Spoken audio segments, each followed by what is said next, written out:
In this episode, we'll be flying to the moon with the author of How a Mother Took a First Step on the Moon. She's a mother of three adult children, a career coach, and worked in the financial industry at the beginning of her career. Welcome to the show, Julianne. How are you doing? I'm doing well. Thank you so much for having me. Thank you so much for joining me on this episode. I really appreciate your presence here right now. And again, I'm so thankful for sending your book over to me. Thank you so much for sending How a Mother Took a First Step on the Moon to me. It's so wonderful. Thank you so much. It's a wonderful book, and I encourage every mother out there, or every woman, or every lady out there who wants to become a mother in future, or just what is just a woman or a human being basically should pick up the book, read the book. It has journaling section at the end of every chapter. There's like a piece of advice from Julianne, and then you can write your questions and reflect. It's a wonderful book for everyone out there, not just mothers alone, I would say. Thank you so much for that. Yeah. Yeah, I don't know. Perfect. Yeah, I don't know. You just love to, tell us about the book for people out there who have never not seen the book yet. Can you tell us what inspired you to write the book? What was the motivation behind it? How was your life, directed towards that direction of, putting down everything in the book? sure. Basically, I was hitting a milestone birthday. I was turning 50, and I was approached by my cousin who was in the throes of battling anaplastic thyroid cancer. And her one wish was to make it to her next birthday. And I was dreading turning 50. And that kind of just altered my thought process. Like, woe is me, get your rear end in gear, light a Mm, fire under it, and help.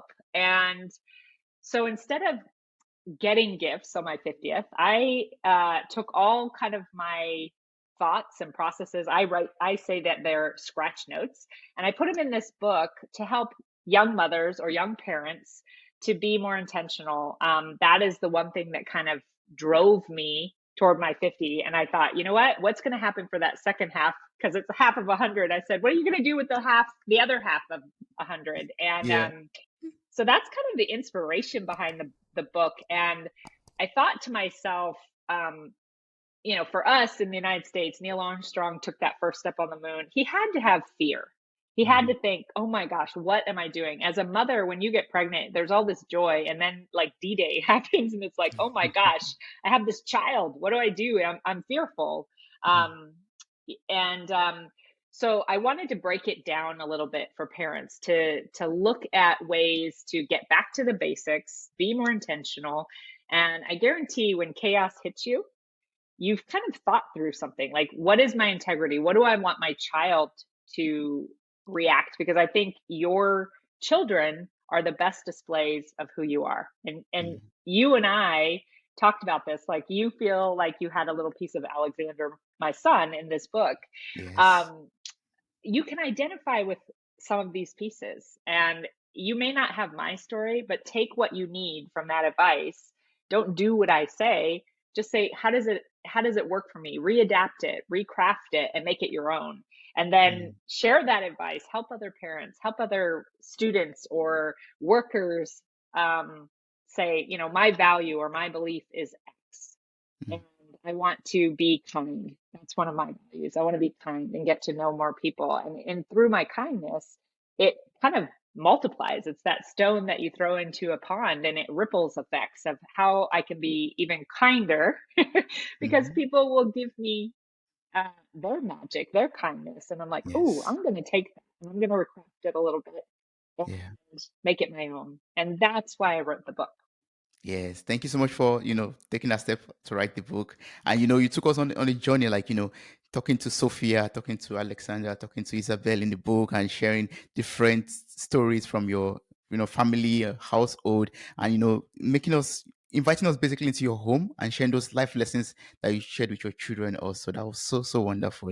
That was great. Yeah, yeah. Thank Thank you. you. Thank you. Yeah.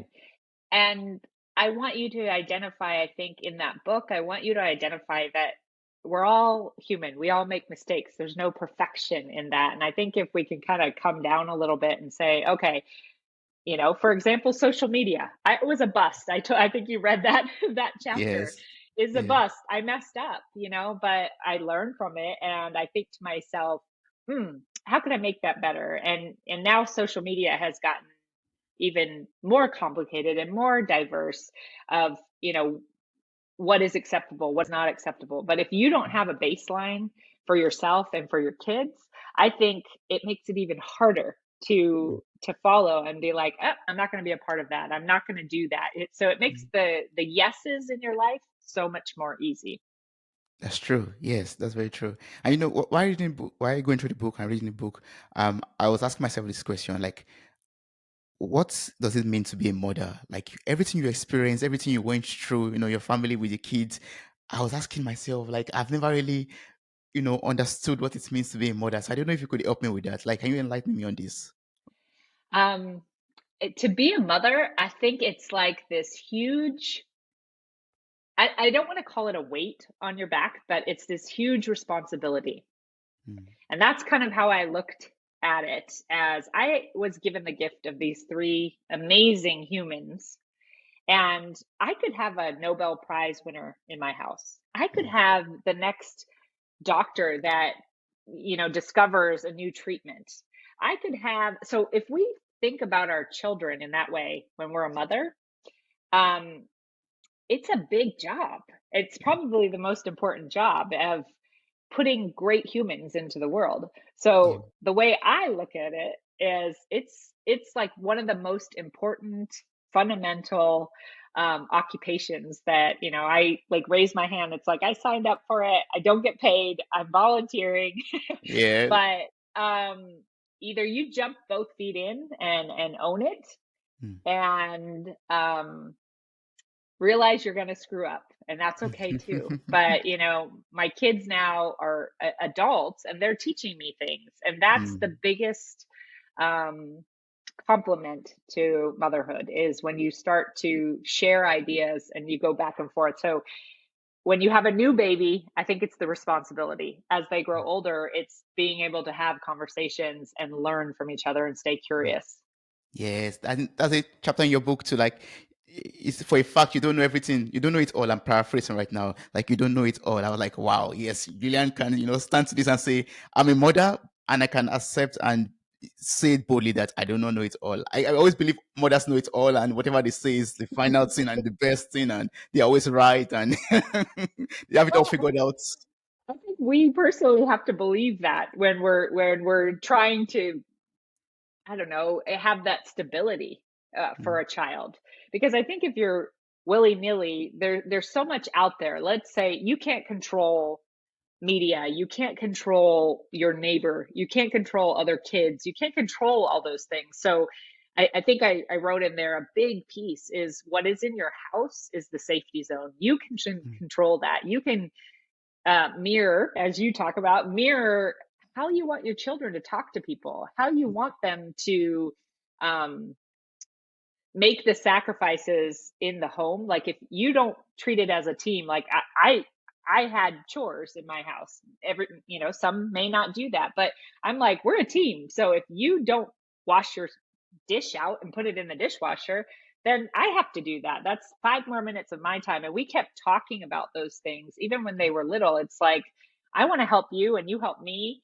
And mm, I think um, the greatest thing that, like, my recollection, and obviously I'm looking back in that book, but because of those little pieces of advice or those pieces of stability that I've provided in the home, my kids thrived because they knew that that was the dependable thing. And I think all of us, as the world now gets so chaotic with pandemic and with war and things that are happening that we have no control over, it compartmentalizes, like, I can trust this. I know that this little piece of my life is something that I can look back on and appreciate, to be like, that's my North Star. That's what yeah, holds me grounded sometimes.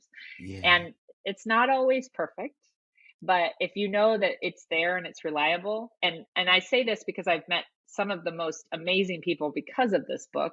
Like, I met single moms, and these single moms created a house called Siren House. They all came together, bought a house to be financially independent. They all share child rearing. They all are mm, working moms. They mm, all, do budgeting to buy food together, and that's a different model. mm, So, like you do, is we've got to kind of start thinking a little differently, and what the traditional kind of family looked like is Yeah. not the same. You may have blended families, you may have multicultural families, you may have all mothers, all fathers. I don't know what it is going to be, but if you Mm. can keep that basics and the safety zone at home, that's where your kids are going to thrive. Yes, that's true. Creating that, safety zone for, family basically. Yeah. No And if matter you're who is there. single, Mm. like you, and it's creating a safety zone of what is important for you in your home. That should be your sanctuary. That should be Mm. your place of calm. And to know that that's dependable. Um, you're feeding yourself with the best that you can. You're getting enough sleep in your home. Even if you're single, it's starting those basics, and those are your non-negotiables in life. I think are Mm. so important, because then when you do have a family, you Yeah. just expand those. And that's how Mm. I got 18 chapters. So, Yes, yeah. I was reading about that too. I was reading about, when you wrote about no thank you, like learning how to say no thank you, knowing your non-negotiable, and being able to, you taught your children how to be able to, stand to that and say, no, I'm not going to participate in this action. And I was like, Julian has to teach me this. How can I really say no thank you to people, and not just accept anything anyhow because I just want to please everyone out there. yeah. And I think we all do. We all want to be good humans. We all want to help people. But I think that those words allow you to still be kind and gracious, but if it's not something that you can handle, that you can put on your shoulders at that time, Mhm. you have to be able to step away and say, I wish I could help you, but I Yeah. physically don't have the ability at this point um, to offer more. I can give you X, or I can do this, or I can, maybe give alternatives or suggestions or other pieces of advice that could assist that person. But I think it helped my children, and it's still helping me to this day, is to be more open to a lot more conversations. It allows you to participate without having to sacrifice who you are. Mm. Because if I stay open to that, that no, thank you, I don't think I can participate in this. Um, but I'd like to learn more. Please teach me more. Everybody Mm. wants to tell you what they're passionate about, and I think Yes. that is the beauty. Is then we can appreciate where we've come, what we're learning, what we can handle, what we can't. Just so I tell you that those three words are very powerful. Yeah, yes, yeah. That's And people don't seem to uh, be offended. I think when you mm, learn to say it with kindness. I think that's a key word. Learn to say it with kindness, not just say no, thank you. Yeah, just leave this place. Yeah. Yeah, Like it's not like a gnat or something, it's like a wow, I'm learning a lot from you, but no thank you. I can't take that on right now because it's not something that I can personally do right now. yeah, And it helps you with your limitations. mm, And I've realized um sometimes you do say yes, and then you realize it's too big for you. yeah, And you can also say no thank you at that moment. Just say I tried, but mm, it's not working out for me now. mm, I didn't write a chapter about this, but my daughter took on a job, and it was very intense, and it was very um, a lot of hours and a lot of screen time, mm, and she had to, a year into it, had to step away and say, this is not serving me right now. I need to kind of change my occupations. And we had a lot of talk about that because, like many young people, they don't want to let people down. mm, And um, obviously, the occupation didn't want to let her go, or the company didn't want to let her go, but it wasn't serving her at that time. And she was able to justify what she needed at the time. And I think that's the key right now is I'm not saying, silent quitting or any of these things. I'm saying confront it, talk about it, say, this is why I can't right now. So, no, thank you. It's not serving me. But at the same time, allow people to understand why, because we're all improving. It mm. helps you improve, I think. Yeah. Yes. I mean, after learning that, I just told myself, I'm going to be kind enough with the answer, and I'm going to say, no, thank you. I don't think, I don't believe I'm in the capacity or have the capacity to do what you want me to do right now. Maybe you could help me, assist me to, know how to do this. Or maybe when I have that capacity and you still need that help, I could be of help to you then. Yeah. Yeah. Yeah. And and I think that opens it up to sharing a lot more. We tend to kind of cut people off because it's like, oh, I don't want to do that. But then you're able to share knowledge and information and maybe take a little piece of that and go, wow, I could apply that here into this Yes. part of my life a little bit. It's not that huge project you want, but it's Mhm. a little piece of this I can apply to what's important to me right now. And I think um I had this lady in Japan, and I've said this quite a few times that she was 93 and she used to swim laps and beat me in the pool at the gym Mm, every day. And I asked her, I would always ask her pondering questions. And she mm, was the one that taught me. She said, if everyone cleaned their front doorstep, the mm, whole world would be clean. mm. And she would give me all these little like advice pieces like that. And I'm like, what do I do with that? What do I do with that? I just want to swim. Huh? Yeah, I just want to swim, but she's older than me and she's a faster swimmer than me. So she Mm, must know something. And mm, that was her way of saying like concentrate on you. Concentrate on what's happening on you on the inside and what you can handle and what you're doing. Clean up your own space. mm, And I felt like if I could apply that to other people's problems and issues, that it's my house is a little clean right now and I can't take on your trash or your things that are happening, but let me help you and show you, like here's my rake, here's my trash bag, here's my like you yes. can assist people a little bit, but you don't Mm, have to clean their front doorstep, I think. mm, So I think that's a way to use a metaphorical way of thinking about it, but it really really helps you um, define things faster and just say, is this going to serve me or help me or not? And if mm. it's not, be kind about it and just say, I can't help you. It's not something that I know very much about, but I guarantee people will start sharing more with you because you don't just shut them down. It's just a no, thank you.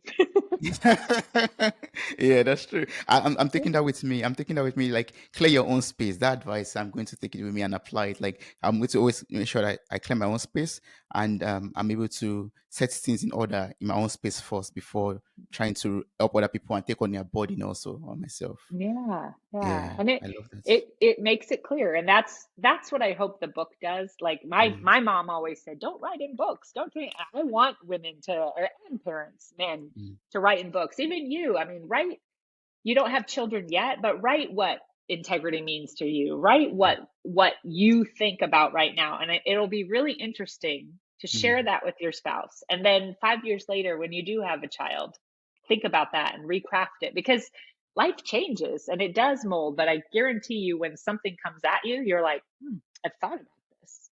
And yeah. maybe going back to the basics is just that. It's like give yourself time and space to think about things.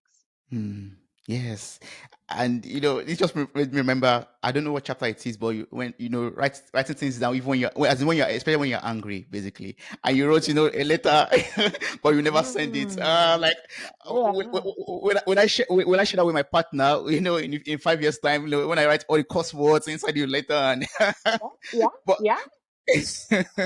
but Trust me, it will help because you're raging at that time and you want to write it down and you want to say it. But I have learned those words you can't shove them back in. Whereas a yeah, letter, you can fold it up, you can put it in the drawer, yeah. and you'll read it again and you'll be like, nah, I don't feel that way now. It Mm, it was a big deal then. And mm, I think as we age, we also think about um things seem massive at the time or seem so important. And then we find 5 years later, if you've lost somebody or something happens, you realize that wasn't as important. It was mm, about the love or the relationship that you had. mm, And I hate to get big and philosophical, but that's what humanity is about: is allowing ourselves to kind of push and pull. but not hurt people. So Mm.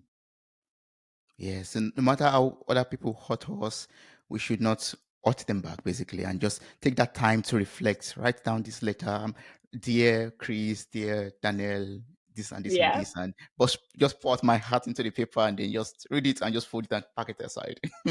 Yeah. Well, and I actually, some of that came, there was a book that I was reading with my kids at one time, the Anne Frank Diaries, and Mm, she taught me that.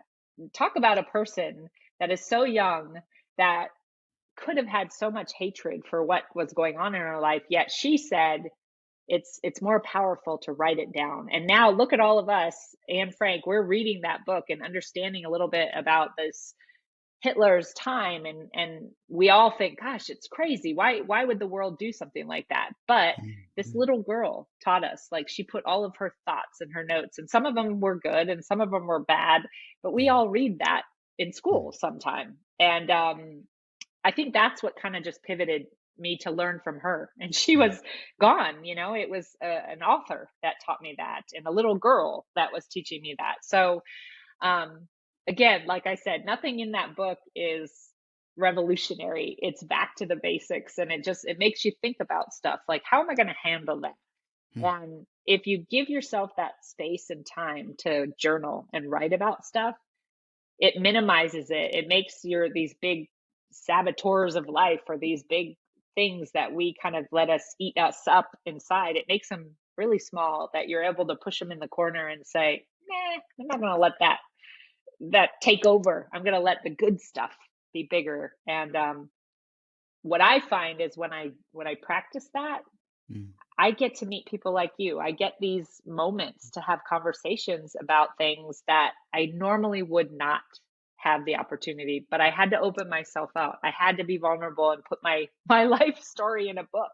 yes, And but everyone doesn't need to do that. It's just when you're at the grocery store, stop and say, "How's your day? What's happening?" I mean, you may not care, but mm, mm, um, I think we're opening ourselves up to that change of how life is a little bit um, hard, and we don't know what's coming at us. But if we can kind of reframe and make the big ugly stuff smaller, this upsetness that is coming at you, when you want to just yes, be like, "Rah," viper back at somebody, you've yeah, controlled it. And um I will tell you, when I was so upset, he was the first person to call, as you know, in that story. mm, When someone very important passed away in my life, I was like, I mean, we hadn't talked to this individual in 3, 4 years, 5 years. And mm, I was so humbled. Like, imagine if I had said all those things to him. mm, Um, it would have served no purpose, because when I needed him the most, he showed up. And that's what I want to remind people is, um, you never know. So you can't take those words back if that's you true. were to use them. But a paper, only you know what you wrote, and they, in the olden days, I think they would throw things into the fires to get rid of them. If you need to do that at some point, you will. So Yeah. Yes, I mean it makes me remember like a saying. I don't know if it's just in Africa or in Nigeria where I come from, but they say like words are like eggs. Once they drop onto the floor and they break, you cannot pack them together again. So I whenever we, love that. yeah, that what you just said right now made me remember that saying, and like yeah, we have to be careful of what we say. Instead of saying it, I'll just put it in a letter and keep it in my drawer or under my bed. Yeah. And Yeah. I think the most important thing is you just brought in your culture. You just brought Nigerian, South African culture. This egg was taught to you at a young age. That's Mm, what mothers do. It's like telling the little nuggets of what our family beliefs are, mm, and then creating that legacy. You probably will tell somebody about that egg story now, because it made yes. an impact on you. Yes. And I love it. I will borrow that. Words are like soft eggs. I think Y- it's fantastic. I think it's yeah. a great thing, because it Mm, makes your head think really quickly mm. about the egg. It's fragile. Yes, it So is. I love it. Thank you for sharing that one with me. Thank I mean, your book made me go to places, wonderful places to, remember my home training, basically. I That love was it. good. I love Yeah. it. So, I, you tell us about, showing compassion, tough love, and even love bombing, as in unconditionally, like even when it's hot. I was like, oh, I mean, that's so difficult. So please, can you like tell me how to do this? How can I show compassion even when it's hot and when it's so, so difficult? yeah. Well, I will say I learned that one. My mother-in-law was um always 100% into my children's life. And, a mother and a mother-in-law, sometimes we have our moments. Mm, But when I lost her so quickly, it jarred my whole life. It sent me in a little spiral. And I was like, somebody I depended on so much, but I didn't give her all the credit. Shame on me. I didn't. So I want to teach others, like, you may think that these people sometimes just want to hurt you and want your heart or want to judge you or tell you you're doing things wrong. But when mm, you flip it to that love bomb, so, my daughter fell head over heels. I mean, it was the puppy love of her life, and mm, the first one, and she's had, several relationships after. But I sat her down and we had a really long talk about what a great human. Every relationship you have is what a great human. And mm, list all the things that were great, but they are not what is going to sustain you forever and ever and ever. And when you find that mate, you complement each other. You only expand and make that relationship better and better and better. And had she gone into it with the hate, I mean, yes, there could have been letters I don't even know about she wrote mm. about him. I mean, I have no idea. Yeah. But she went into it with the gratitude of what the relationship taught her. And it's really interesting to see when we start relationships with that. If it's not meant to be a wife or a husband or a girlfriend or a boyfriend, um, you do learn something about what important relationship piece is really a non-negotiable, a no thank you for you. Mm, mm, And that person brought it up. It made you aware. And so when I say love bombing, it's the flip of really looking at somebody and saying everybody gives you something, so overpour it and say thank you. If I was to run into past loves of my own life, I can honestly say I would look at them and smile and say thank you, because mm, they've taught me things. They gave me the stepping stone to the next. And I've been married now, we're going on 28 years. I mean, I've been married for a long time, and if I had not had those stepping stones, I would not have found my partner. And in he's from Spain, and we call it mi media naranja, the other half of your orange. mm, And um you have to craft, you have to go through relationships. You can have a girlfriend and it may be tight as thick as thieves and something happens and it falls apart, but you still say, I appreciate all those pieces that they gave you as a friendship. And if you still see them and say, I love you just as you are, it releases you from all that stuff that I guarantee you when you slide in, and we all mm. are going to go to the same spot one day. Yeah. It frees you from just the heaviness of things that are not important. That's true. Being grateful for the lessons that this other person has taught you, basically, what that relationship has taught you. And if it is done, if it is over, being grateful that, yeah, it's going to be a stepping stone to the next level for you, to the next relationship that will make you even much more better and fulfilled.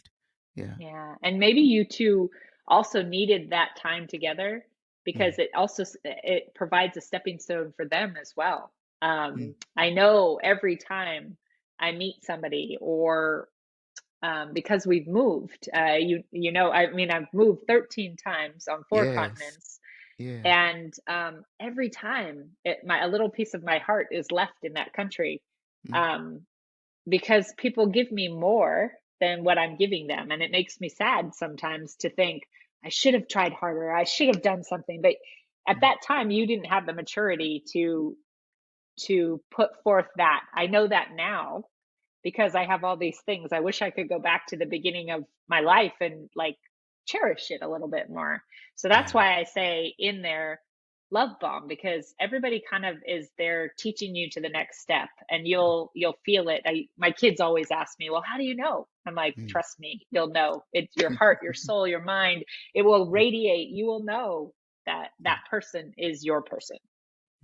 Yes, that's true. And congratulations on 28 years of marriage. That's a big thing to, that's a big achievement. It's Yeah, well, it's work. I'll tell you, every day is a little work. I have to wake up and figure out, I'm like, how am I going to make his day? mm, And he wakes up the same way, and he'll surprise me 9 times out of 10. I'm like, it couldn't get better. And I will say wow. that. um, but it's work. You got to work at loving somebody, because we're all quirky. We all have our things. And as you get older, it's like, oh, this hurts all the time. And this is, Mm, you know, um, finances. You're weighed down on all the other stuff of a relationship. So when you're working at it every day together, of how you can make that person's day better, um, it doesn't take a lot. I'll tell you. That's what's the amazing part. It's not mm, hard. mm, It's little things. If I'm making a coffee, I'm like, could I make him a coffee at the same time? And when you mm. bring them that coffee because they're running late, my husband's like, oh, wow, thanks. Like you're reading Yes. my mind. And I'm like, well, I could see you're running a little behind today. And so I thought I would give you that as you're going out the door and I'm going out the door. I'm already doing it. So Yeah. um, I think those are the lessons. And again, I put it in the book because I got here at 50 and I look back at some of the things. I'm Mm, hoping to help the next generation of parents and yourself before you're starting.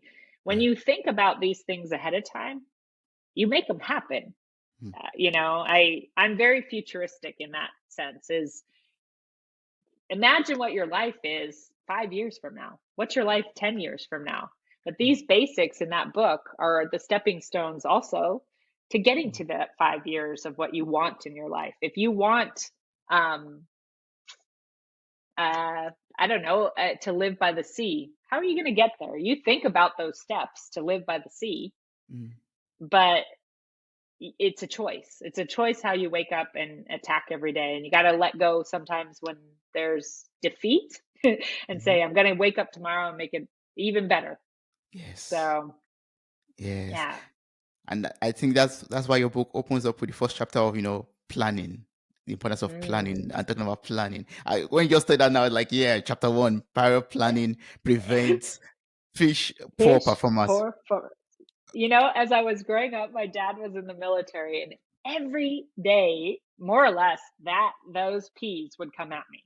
Mhm, And it's about planning. It's about, if you don't want it to just be hodgepodge, if um let me put it this way. If it was your grandmother's birthday and you wanted to celebrate a big birthday, you mm, have to think about who you're going to invite, what you're going to serve, what the party's going to be like.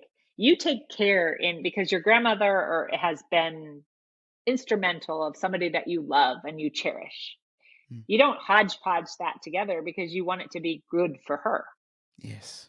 That's how your life should be planned, not Mm, hodgepodged.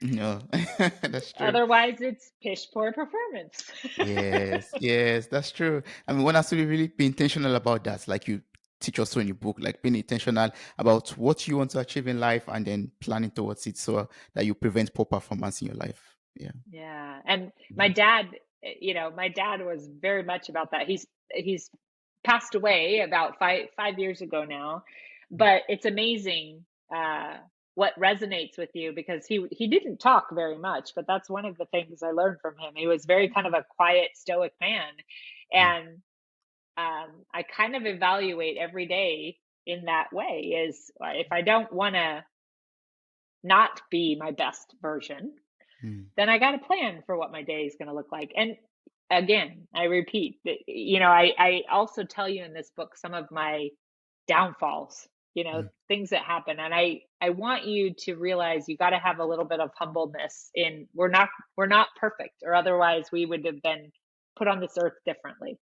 Yes. Um, so really just enjoying what gifts you're given and being able to utilize those and help other people is it's unique. Mm, We have been given that, and we have and it doesn't matter where you are on which continent. It mhm. is the same moral compass. Everybody wants that. Yes, Because I've been all over, South Africa, I've been to Europe, I've been to Asia. That human component is still there. that's Um, true. yeah, and I really I preach it and preach it. My kids are like, "We know, mom." Yeah, So, yeah, but I think if you could realize that, I mean, you and I have a connection right now and talking because we've identified something. It's I want to help people. You create this podcast so that you can help people and learn yes. things, and you interview people. Mm, That comes from a humbleness. It's not self-serving. It's you want to provide information for people that possibly couldn't get it yes, otherwise. yeah. So, um, with that intention, you can, and I am working right now on a second book called How She Took Her First Step on the Moon. And I've interviewed mothers all over the world. Mm, And I'm compiling those interviews into a second book because my advice is just my advice. mm, But when you hear mothers globally, we all are faced with the same issues, whether it's yeah, a bully in school or how to pack the perfect, healthy, nutritious lunch for your kids. It's yeah, everybody worries about the same things more or less. that's true. So I hope that it embraces parenting as it's a huge responsibility, but at the same time, it is a joy and a wish. And my kids are better humans than I am. They do things that shock me every so often. And Mm, I think that's because they know what their basics are. I waffled a little as a kid because I wasn't sure, mm, but you can provide that. Your listeners can provide that to their families, to yeah. their coworkers. It just makes you a lot calmer as well. That's very true. Yes. And you have this, all of this documented in the book. I'm going to place the link in the show notes of this episode. Everyone should get the book. It's available on Amazon. So please buy it for your mother, buy it for your girlfriend, buy it for yourself, buy it for any lady out there. It's a wonderful read and also provides the opportunity for you to reflect and journal and also prepare yourself maybe for your first child. Also, there's a section in the book for that also, by the way, where you could prepare Yes, yourself for your first child. So yes, yeah. there is. Yes, yes. And I encourage dads as well to read it.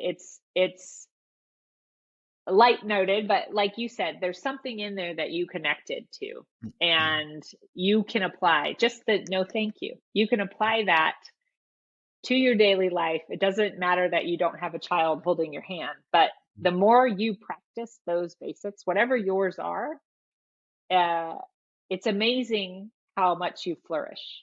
Mm, So set whatever your basics are. That's what I ask you. This gives you kind of a guideline. The book gives you a guideline, but set your basics and just kind of keep referring back to them and saying, did I hit what those are? Mine is volunteering. Mine is saying no thank you. Mine is, writing it down. If it falls into those parameters, those basics, and you're mm, honoring those, mm. you're okay. But if not, you can say no thank you. It's Of course. It's very easy. And then you have Yeah. more time to Mm, spend with people you care about. You have more time in your day. Um, you tend to live larger. You show the world bigger. And mm. from that, it will be interesting to see the ripple effect of, I hope my book just made moms and parents and men like yourself Yeah. pause and say, this is important right now. Yes, yes. And one more thing I so much love about your book and about your journey with your children and family basically is also your openness and your ability to talk about sex and bodies with your Mm. children. I read that part maybe because of my own experience or my culture. I was like, mothers are so open to talk about sex. I mean, I've watched Modern Family before, and I know that it's very open. But like Julianne could talk about sex with her children. Oh, that's for me. Like, wow. Yeah. Well, like I grew up the same way. My mother was, Irish Catholic, so I mean, it was like, um, I say this because the influence of TV and of uh, all the things that are put into our kids' head, you have to take control and start talking. Even if you're uncomfortable about it, say that. Mm, Say, I'm really uncomfortable talking about this, but I yeah. want you to know from the source, or let me get you a book so you can read about it and then we can talk about it, because I don't even know where to start.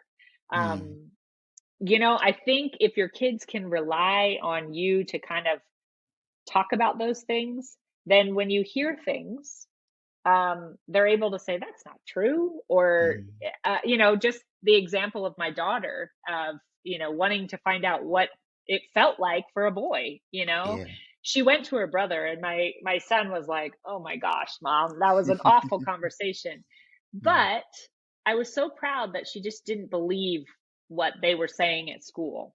mm. And you've got to kind of work at that. And, my husband even would blush half the time. He's like, I can't even believe we're having this conversation, It's uncomfortable. It is Mm, uncomfortable, but um, it helps your kids be healthy yeah. about it, because, I again, this book had me sit down with three black men in Brooklyn, and they said the same question you're asking me. And I said, who better than to teach them than their father? Go take these girls' hands. They didn't want their daughters to end up pregnant too early. And I True. said, go take your daughter to the grocery store and show her how expensive diapers are. Go Mm, show them how expensive formula is. mm, Say, it's a lot of responsibility. Go take them for clothes shopping and show them the receipts of how much it costs to clothe a child. I mm, guarantee you, when it feels good, they'll be like, "Whoa, Dad talked to me about diaper costs, and I don't want any of that." I mean, my youngest right now is like, "I am not ready for a kid," like. And yes. I think having that positive discussion about it, and tell them you're uncomfortable talking about it, but you prefer them to have conversations with you, only promotes trust. And there's so much junk out there, that I think it will give a child direction. It will give you direction, because you're going to be like, ooh, I don't want to talk about this. I never talked about it with my mom and dad. I would say that to my kids. I never had this conversation. Let's get a book and you read it and then you tell me what you think. And Mm, that mm, was kind of mm, my go-to, is yeah. let's read about it. Let's get knowledge about it first, and then I'll talk to you about it. Because I half the time I was blushing myself. Yeah. So, um, but I think just like difficult conversations with your kids, I write about drugs in there. I write about all those things. My kids, at some point, you're not going to be with them. So they have to be able to use the brain up in their head to realize what's important. And I'm grateful for that conversation with those three fathers. I'm grateful for um, being the catalyst to say, hey, this is important to talk about sex and your body and what it feels like and whatever. Um, I, I think your parents and my parents just didn't. And now, That's true. they didn't have the access that our kids do, and the kids beyond us have, to Mm, the internet, to resources that, and I know some of them are not valid. That's not truth. And true. so I think it's our duty as parents, again, bring it home, clean your front doorstep at home, even with Mm, yourself. If there's a topic that you're not sure about sexually, investigate it and just yeah. say, I need to know more about this because I don't know anything about it. And if Mm, you can allow yourself to think that way, it releases you from thinking, oh, I'm a bad person because I'm studying this or I'm looking at this. It makes you realize I need to be curious and I need to be a learner. I may learn something that I don't want to learn, you know. mm, mm, My kids came to me during a time where there was um, some things happening that I just didn't understand. And, I think, gosh, I've been married 28 years. I know it all, but you don't. There's things No. that come up that you're just like, what is that? Yeah. Yeah. Yeah. Um, so I investigated, I talked to people, I asked teachers, because they're exposed to young kids all the time. I'm like, how would you address this? How would you talk about it? And if you're uncomfortable, don't take it all on yourself. Ask for resources, ask for people so that when you do have the conversation with your child or with somebody that's younger, because you may have somebody that right now you may not think so, but there could be somebody that's in their teens that looks to you, Toby, and says, hey, I don't know about this, but I trust you to tell me. Yeah. And I think that's my biggest compliment is when I have my kids' friends come over and want to talk to me about stuff, private stuff, because they're too embarrassed or don't want to talk to their friends, parents about it. Um, I think that's the biggest compliment is to provide space for people to learn and talk about it and say, "Ooh, I don't know about that. Let me investigate more and we can talk about this. Let me Yes. digest what you're asking me and then we can talk about this more intelligently." So I hope that answered your question on the body and sex. And I Yes. think it's more communication and investigation because it is a quirky topic. That's true. Sometimes you're like, oh gosh, I don't want to have that. But I even learned from my daughter. She's a teacher now in Brooklyn, and none of the teachers wanted to teach sexual education because it's awkward. Yes. And she had a friend in Colombia that is helping girls. And so she created this whole business model of how to talk about sexual education in Colombia. My daughter said, please send me all your slides. Please send me all of your information. And Yeah. she taught sex education there. And she adapted what this knowledgeable sex educator was teaching in Colombia to the United States in New York and Brooklyn. And I'm like, we don't have to recreate the wheel. We just need to go to the experts or go to somebody that you trust that knows the topic, get the right information and kind of recraft it how you can deliver the information. And then you can teach sex ed as well. So to Yeah. middle schoolers, which is daunting. I would have never been able to do that, but she did it. So Hmm. Yes. I mean, we all have to just keep on learning, basically. Be open minded, talk about it, research about it, and learn more, learn more. yeah, Yeah. yeah, Yeah. yeah.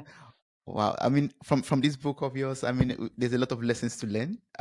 Even when it comes to creating special moments for ourselves, when it comes to, um, gaining new experiences in life, when it comes to, just various things like owning the space, like being a space as if you own it, basically, like confidence. Yeah. Yeah. Lot of And things. yeah, and even if you don't have the confidence, I play mind games like I was running in a race and everybody's passing me. Everybody's passing me. Start playing a little mind games with yourself. I would like pick somebody in the front of me running and I'm like, I'm gonna catch that person. Mm, So I started running and all of a sudden I'm passing that person I was trying to catch. mm, And I realized something about myself is you got to trick yourself sometimes. mm, Will not all the time have 100% confidence. mm. So, again, know what those basics are in your life, your non negotiables, your no thank yous. If it doesn't align with this, I'm not going to do it. And Mm. then push forward with confidence. And when you don't, you got to trick yourself a little bit and, Yeah. pick the runner ahead of you so that you can at least try and catch up to them. Yes, yes. As a closing remark, Julian, if there's like a word of advice or something you would love to share with mothers out there or to your parents, fathers, mothers, anyone out there, what would that piece of advice be? Um, I think we're caught right now in such a busy time. Like we paused during COVID and Mm, now it's like ramping back up and some of our old habits are coming back in. mm, And I encourage you, the piece of advice is to start your day with at least one piece of gratitude of what's going to happen throughout your day. But I encourage you to start thinking right when you wake up, what am I grateful for? Because all of a sudden, when I started practicing that little piece of advice, um, it tenfolds into 20 pieces of gratitude in the day, because I'm grateful that the sun came up and it was coming through my window, because we've had some gray days lately. Mm, mm. Little things alter your brain to start the day, not to get back into the same habits, to be grateful for where you're starting at right now. So that's my piece of advice, is just start, not end the day with what you did great or whatever. Just start the day with one thing that you're grateful for. Yes, thank you so much for that. I mean, I could keep on speaking on and on. I keep on asking so many questions from your book. That's all right. If we continue with that, we'll have like, I don't know, a 24-hour seminar basically. Or but I want everyone out there to just get the book and read the book and just, keep it, journal, go back to it from time to time, reflect on it, and just become better beings, basically. Be a better Yeah. mother, be a better father, a better human being, basically. Yeah. If there are people Yeah. out there who have maybe questions or maybe want to connect with you, maybe work closer with you, what's the best way to do this? I have, through the regular website, you can contact me at julianne@juliannebosk.com. So it's just my name. I do it that easily, and I answer all of my readers. They send me messages because I love it. If your readers contact me, I want them to start with one piece of advice they would give me, Mm, and then yeah. ask me your questions, because I've done that. And what I've started to realize is I have gotten so many golden nuggets, like the egg, Ah. that I keep cutting them. And I'm Yeah. even adapting some of my own basics to add and light a fire in some of the things that sometimes that I get discouraged with. I will think about that broken egg now. Like, those words are definitely an egg. And if I drop it, it goes, you can't put an egg back together. And I Yeah. love those little pieces of advice. So, Julianne at Julianne Bosch, BOSCH.com. And send me an email, but start it with what your advice is and then ask me a question. I'm happy to answer anything. So, Yes, thank you. Your email address will also be in the show notes of this episode. So please send Julian an email starting with an advice. And then, yeah. yes, you could take it up from there. Thank you so much. This has been a blessing to me. I'm so happy that we got to speak. And I'm so happy that share this book with the world and you're teaching us so much and impacting the world as a whole. Thank you so much. Thank you.